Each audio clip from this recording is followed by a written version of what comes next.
皆さんこんにちは。桜文鳥茶太郎です。今日はティッシュで一生懸命遊んでいます。ティッシュを食べないように注意しながら撮影をしています。茶太郎の可愛い仕草をどうぞご覧ください。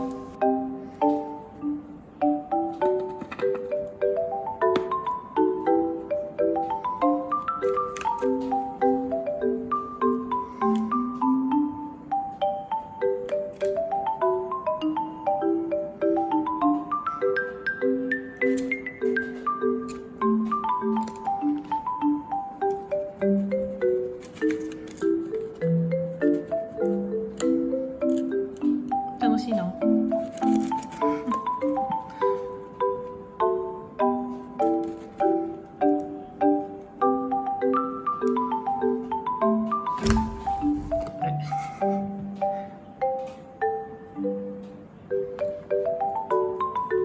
ティッシュからのご飯。